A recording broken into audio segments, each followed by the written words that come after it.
నమస్తే గారు. నా పేరు ఆర్కే వన్నాడ్చోలా, ఉస్మాన్ యూనివర్సిటీ నిరుద్యోగ జేఏసీ జనరల్ సెక్రటరీని. ఈ రాష్ట్ర ప్రభుత్వం గత 3 సంవత్సరాల నుంచి ఇప్పటి వరకు ఒక్క జనరల్ నోటిఫికేషన్ ఇవ్వకుండా నిరుద్యోగులని నిండా ముంచింది. ఈ రాష్ట్ర ప్రభుత్వాన్ని మేము డిమాండ్ చేస్తున్నాము. అయ్యా రేవంత్ రెడ్డి, నువ్వు ఉద్యోగులకు వయోపరిమితి కాదు పెంచాల్సింది. ఉన్న ఉద్యోగాలకు వయోపరిమితి పెంచుతా అన్నావు, 61 నుంచి 65 ఏళ్ళు పెంచుతా అన్నావు. మరి ఉద్యోగులకు వయోపరిమితి కాకుండా ఉద్యోగాలు ఇచ్చే ఆలోచన చేయి. నువ్వేమన్నావు? నిరుద్యోగుల ప్రభుత్వం అన్నావు, నిరుద్యోగులు నేను హక్కున చేసుకుంటా అన్నావు, నిరుద్యోగులే నాకు దేవుళ్ళు అన్నావు, నిరుద్యోగుల ప్రభుత్వము నాది అన్నావు. నిరుద్యోగుల తోటి గద్దెనెక్కిన నువ్వు ఈరోజు 1,68,742 పోస్టులు ఉన్నాయి. ఈ రాష్ట్ర ప్రభుత్వాన్ని డిమాండ్ చేస్తా అన్నా.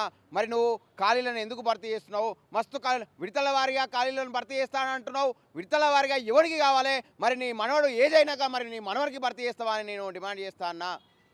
మరి ఆకలి అయినప్పుడే అన్నం పెట్టాలి.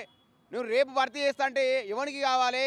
ప్రస్తుతం ఉన్నటువంటి ఈ రాష్ట్రంలో ఉన్నటువంటి అన్ని ఖాళీలను కేంద్ర ప్రభుత్వం కాగు లెక్కల ప్రకారం 34,742 ఎస్ఐపిసి ఖాళీలు ఉన్నాయి. మరి ఆ ఎస్ఐపిసి ఖాళీలను మరి నువ్వు ఎందుకు భర్తీ చేస్తలేవు? సాక్షాత్తు డీజీపీ గారే చెప్పిర్రు. డీజీపీ గారు ఏం చెప్పిర్రు? మొత్తం ఖాళీలు 19,000 ఉన్నాయని ఆయన అంటే, మరి 14,553 ఎస్ఐపిసి ఖాళీలను నువ్వు ఆర్థిక శాఖ ఆమోదానికి పంపినావు. మరి ఆ పోస్టులన్నీ ఏమైనాయి? మరి 7,437 పోస్టులు మాత్రమే నువ్వు ఇచ్చినావు. మరి మిగిలిన పోస్టులు మరి ఎవరికి అమ్ముకుంటావు? మరి నువ్వు ఆ పోస్టులని ఏజీ పరిమితి అనే విధానంలో నువ్వు 34 సంవత్సరాలు పెంచినా అని సంకలు కుతుకుంటున్నావు. అరే 37 సంవత్సరాలు ఉన్నటువంటి ఎస్ఐ అభ్యర్థి రన్నింగ్లో ఉరుకుతాడు, కానీ 36 సంవత్సరాలు పీసీ ఇవ్వమంటే ఇస్తలేడు. మరి 37 సంవత్సరాలు నోడు రన్నింగ్ ఎట్టా ఉరుకుతాడు? మరి నువ్వు 36 ఇస్తే మరి ఈడెట్ట రన్నింగ్ ఉడకాడు? నేను 36 ఇయ్యను, 34 ఇస్తా పీసీకి అని నువ్వు అంటున్నావు. మరి అసలు ఈ ప్రభుత్వానికి తల లేదు, తోక లేదు. ఈ ప్రభుత్వము దౌర్భాగ్య ప్రభుత్వము. మరి ఇంకో విషయం చెప్తా అన్నా, ఈ రాష్ట్రంలో ఆలీబాబా 5-6 దొంగలు తయారయ్యారు. మొత్తం వాళ్ళ తమ్ముళ్ళదే నడుస్తుంది, భూదండాలు నడుస్తున్నాయి.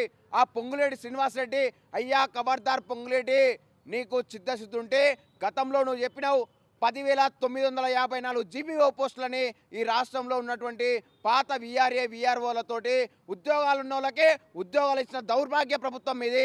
5,010 జీబీఓ పోస్టులని ఉన్నోళ్ళకు అమ్ముకున్నావు నువ్వు. ఉద్యోగాలు ఉన్నోళ్ళకు 8 లక్షలకు ఒక పోస్ట్ అమ్ముకున్నాని బయట టాక్ నడుస్తుంది. 2 సార్లు ఎవడన్నా ఎగ్జామ్ పెడతాడు ఒక ఉద్యోగానికి. ఈ దౌర్భాగ్య ప్రభుత్వము ఉద్యోగాలు ఉన్న వాళ్ళకే 2 సార్లు ఉద్యోగ నోటిఫికేషన్లకు సంబంధించినటువంటి అంటే అంతర్గత డిపార్ట్మెంటల్ టెస్టు 2 సార్లు ఎట్లా పెడతావు నువ్వు? మరి 2 సార్లు పెట్టి 5,010 జీబీఓ పోస్టులని పాత వీఆర్ఏ వీళ్ళతో భర్తీ చేసినావు. మరి మిగిలినటువంటి ఆ 5,944 జీబీఓ పోస్టులని ఎవరితోటి భర్తీ చేస్తావు? మరి నీ మనవరాళ్ళకి ఇచ్చుకుంటావా పొంగులేటి? మరి రేవంత్ రెడ్డి మనవడికి ఇచ్చుకుంటావా? మరి రేపన్నాడు మరి మేమంతా ఏమైపోవాలి? ఏజులు అయిపోతున్నాయి పాపం. ఆ దిల్సునార్లో పోరగాళ్ళు ఏడుస్తా అన్నారు, మరి అశోక్ నగర్లో పోరగాళ్ళు ఏడుస్తా అన్నారు, ఉస్మానియాలో పోరగాళ్ళు ఏడుస్తా అన్నారు. ఏజులు అయిపోతున్నాయి. మరి అన్ని శాఖల్లో ఖాళీలు ఉన్నటువంటి ఈ రాష్ట్ర ప్రభుత్వం చిత్తశుద్ధి ఉంటే 1,68,742 అన్ని డిపార్ట్మెంట్లో ఖాళీలు ఉన్నాయి కాగు లెక్కల ప్రకారము. మరి ఆ పోస్టులన్నీ ఎవరికి ఇస్తావు, ఎవరికి అనుకుంటావు? ఈ దౌర్భాగ్య ప్రభుత్వాన్ని డిమాండ్ చేస్తున్న 14,742 అంగన్వాడీ పోస్టులని కాంగ్రెస్ కార్యకర్తలకు అమ్ముకుంటుంది. ఈ దౌర్భాగ్యత్వం అవుట్సోర్సింగ్ విధానాన్ని తీసుకొస్తుంది. ఆ దౌర్భాగ్యుడు వైఎస్ఆర్ తీసుకొచ్చినటువంటి విధానాలని మళ్ళీ ఈ ప్రభుత్వం అమలు చేస్తూ ఉంది. అయ్యా రేవంత్ రెడ్డి, ఇప్పటికైనా మా నిరుద్యోగులతోటి వచ్చిన నీ ప్రభుత్వాన్ని నీకు మళ్ళీ నువ్వు 5 సంవత్సరాల్లో గెలవాలంటే మా యొక్క నిరుద్యోగ సమస్యల మీద చర్చలు చేయి. మాతోటి చర్చలు చేయమంటలేవు. నిరుద్యోగ సమస్య కనిపిస్తే నువ్వు వాడికి రా. ఎందుకంటే రేపు నీ ప్రభుత్వం రావాలంటే నిరుద్యోగులే. మేము 30 లక్షల మంది ఉన్నాం. 30 లక్షల మంది ఇంటూ 4 ఓట్లు వేసుకున్నా ఖబర్దార్ రేవంత్ రెడ్డి, మేము 1,20,20,00,000 ఓట్లు అవుతాం. మరి ఆల్రెడీ 74 లక్షల ఓట్లు తొలగించబడ్డాయి ఈ రాష్ట్రంలో, దొంగ ఓట్లు. మరి రేపు ఎవరి ఓట్లు కీలకమైతే మావే కదా. మరి మేము నిన్ను గద్దె దింపుదామని మాకేం కోరిక లేదు. మా యొక్క హామీలను అమలు చేయి. నువ్వు ఇచ్చినటువంటి హామీలను అమలు చేయి. లేకపోతే నీ ప్రభుత్వాన్ని గద్దె దించేందుకు రాబోయే 2 ఎమ్మెల్సీ స్థానంలో మా నిరుద్యోగులను నిలబెడతాము. ఆ సామ రామోరెడ్డి కానీ, ఆ బల్మూరు వెంకట్ కానీ చెప్పులతోడు కొడతాము. అరే పాపం ఆ కోదండరామ్ ఏమన్నాడా? ఆ పేడు బ్యాచ్ పోయి ఆ కోదండరాముని ఏమంటాడు? పాపం ఉద్యమకారుడు. అట్లాంటి వాళ్ళని కాదు, దమ్ముంటే బల్మూరి వెంకట ఇంటికి పోరి, బల్మూరి ఇంటికి పోయి దాడి చేయండి, బల్మూరి వెంకట కారుని అడ్డుకోండి. ఆ పెయిడ్ బ్యాచ్కి నేను ఒకటే డిమాండ్ చేస్తున్నా, ఇట్లాంటి నిరుద్యోగ ఉద్యమాలు చేయకండి. మీరు దమ్ముంటే పాపం ఒక ఉద్యమకారుని మీద కాదు, అట్లాంటి ఒక దౌర్భాగ్యుల మీద రేపన్నాడు ఒకటే చెప్తా అన్నాము, ఈ పెయిడ్ బ్యాచే కానీ వీళ్ళందరూ వీళ్ళ యొక్క విధానం ఏంటంటే పొద్దుగాల నుంచి మొదలు పెడితే రాత్రి వరకు ఒక విధానము. రాత్రి అయితే బల్మూరు వెంకట ఇంటికి పోయి అన్నా మేము ఇన్ని ఉద్యమాలు చేసినాం, మా మీద కేసులు కావద్దని కాంప్రమైజ్ అయ్యారు. సీసీటీవీ ఫుటేజ్లు చూడండి, నేను చెప్తున్నా, నా కాడ కూడా ఫోటోలు ఉన్నాయి, అన్ని ఆధారాలతో బయట పెడతా.